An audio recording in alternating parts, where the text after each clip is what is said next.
Komitmen mutu merupakan wujud layanan bagi aparatur kepada masyarakat, dan pekerjaan tersebut harus berdasarkan internalisasi konsep aneka, karena bersentuhan langsung dengan penerima manfaat layanan yaitu masyarakat.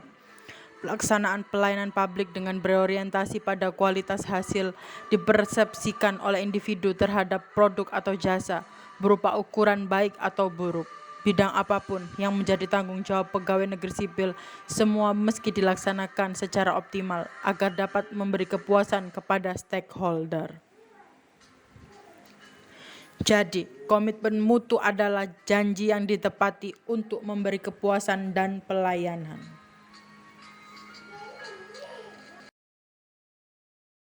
Berikut adalah perbandingan contoh perilaku yang berorientasi mutu dengan tidak berorientasi mutu. Sangat terlihat jelas perbedaannya.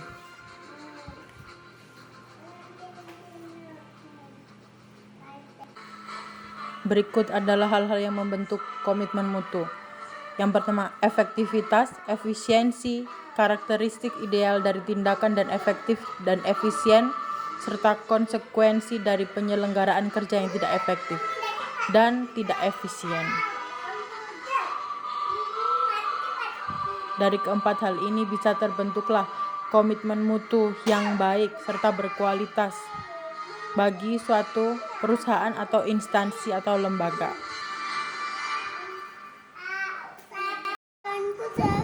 Mutu ada dalam persepsi orang secara individual, yang diukur dari tingkat kepuasan masing-masing terhadap produk yang diterimanya. Oleh karena itu, tidaklah mengherankan jika terhadap produk atau jasa yang sama akan memiliki tingkatan mutu yang berbeda bagi para pelanggan. Demikian pula halnya dengan penilaian masyarakat terhadap mutu layanan yang mereka terima dari berbagai institusi penyelenggara pemerintah menjadi beragam.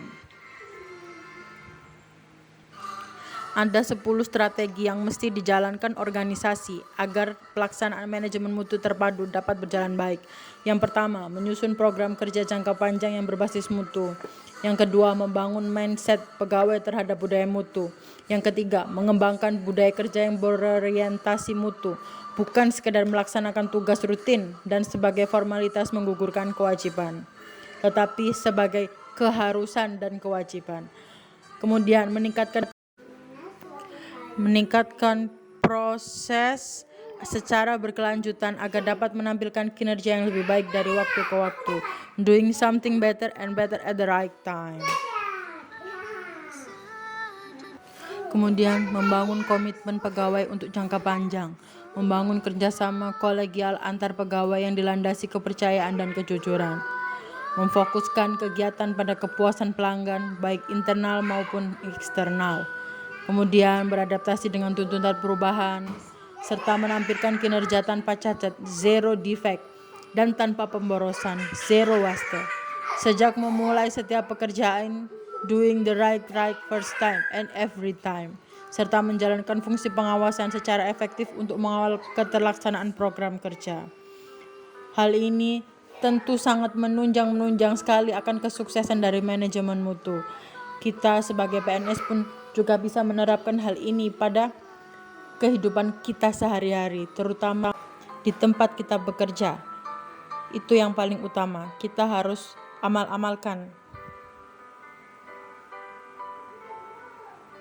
Berikut ialah gambaran fishbone dari manajemen mutu. Berdasarkan gambar fishbone di atas menunjukkan bahwa setiap institusi pemerintah harus memiliki target capaian kinerja bermutu, baik kinerja individual maupun kinerja organisasional. Merujuk konsep trilogi mutu dari Joseph Juran, pada baris atas gambar fishbone merupakan tugas pimpinan untuk menyusun rencana mutu, kemudian mengawasi capaian mutu, quality control, dan menerapkan program perbaikan mutu secara berkelanjutan, continuous quality improvement. Kemudian pada baris bawah gambar fishbone merupakan tanggung jawab aparatur untuk mengikuti sosialisasi keterkaitan rencana mutu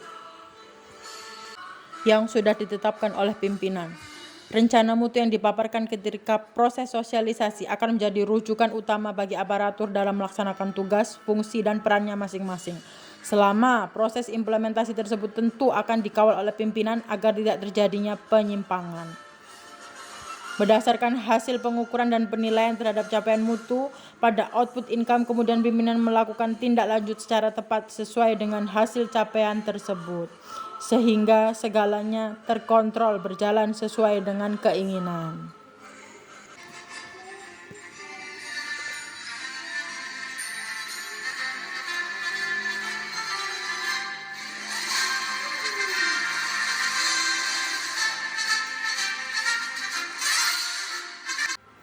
Alangkah baiknya apabila seluruh aparatur penyelenggara pemerintahan dapat menampilkan kinerja yang baik pada nilai dan orientasi mutu dalam memberikan pelayanan kepada publik.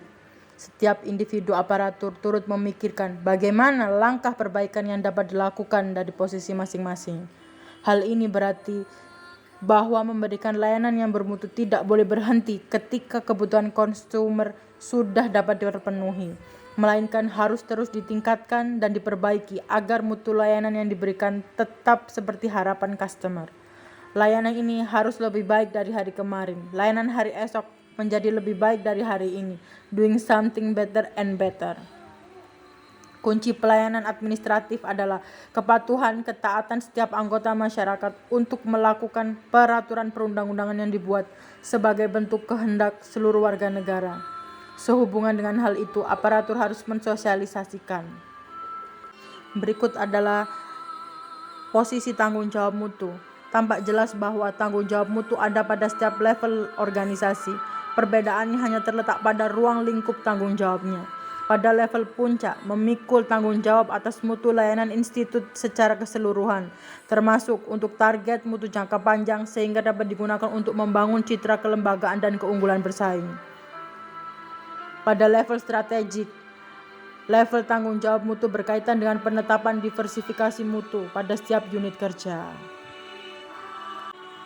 sesuai dengan target masing-masing. Selanjutnya pada level fungsional, berhubungan dengan tanggung jawab atas mutu yang dicapai pada setiap jenis kegiatan layanan yang diberikan di unit-unit pendukung. Sedangkan pada level unit dasar, berhubungan dengan tanggung jawab mutu pada setiap aktivitas atau rencana aksi yang dilaksanakan di masing-masing unit kerja. Berikut saya sampaikan karakteristik ideal dari tindakan yang berorientasi mutu dalam penyelenggaraan pemerintah dan pelayanan publik. Antara lain, diarahkan untuk meningkatkan kepuasan masyarakat sebagai pelanggan, baik menyangkut layanan yang merujuk pada produk view maupun customer view. Kemudian, produk implementasi bahan manajemen mutu diawali dengan menganalisis masalah yang telah diidentifikasi, kemudian menyusun rencana mutu, melaksanakan pekerjaan berbasis rencana mutu, mengawal pelaksanaan, hingga mengawasi ketercapaiannya. Kemudian, banyak cara yang dilakukan untuk senantiasa memperbaiki mutu layanan dari pegawai ASN kepada publik. Misalnya, memahami fungsi dan tugas pokok peran masing-masing kompeten pada bidangnya. Dan yang terakhir, tanggung jawab mutu pada setiap level organisasi. Pada level puncak corporate level, bertanggung jawab untuk mutu layanan institusi secara keseluruhan untuk membangun citra kelembagaan keunggulan bersaing. Pada level strategik, berkaitan dengan penetapan diversifikasi mutu. Level fungsional, bertanggung jawab atas mutu setiap layanan yang diberikan di unit-unit pendukung.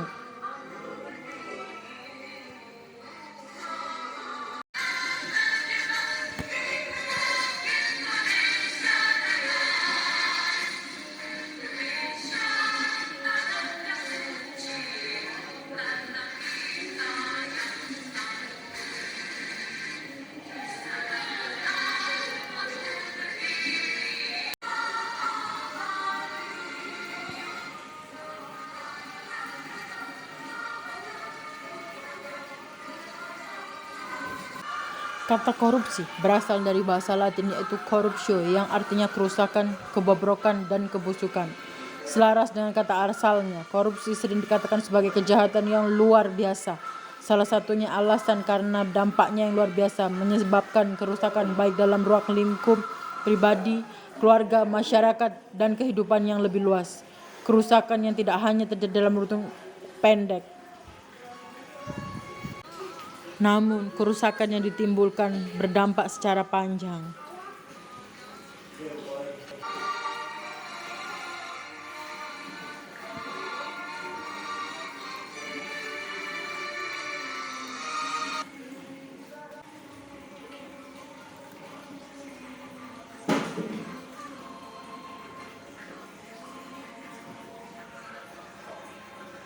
Begitu banyak dampak yang dihasilkan karena korupsi.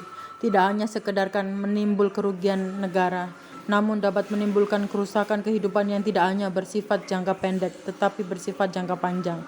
Membahas fenomena dampak korupsi sampai pada kerusakan kehidupan dan dikaitkan dengan tanggung jawab manusia sebagai yang diberi amanah untuk mengelolanya, dapatkah menjadi sarana untuk memicu kesadaran diri para PNS untuk anti korupsi. Yang ketiga, kesadaran diri anti korupsi yang dibangun melalui pendekatan spiritual dengan selalu ingat akan tujuan keberadaannya sebagai manusia di muka bumi dan selalu ingat bahwa seluruh ruang dan waktu di kehidupannya harus dipertanggungjawabkan, dapat menjadi benteng yang kuat untuk anti korupsi. Dapat tanggung jawab spiritual yang baik pasti akan menghasilkan niat yang baik dan mendorong untuk memiliki visi dan misi yang baik, hingga selalu memiliki semangat untuk melakukan proses atau usaha terbaik dan mendapatkan hasil terbaik agar dapat dipertanggungjawabkan juga secara publik. Terima kasih.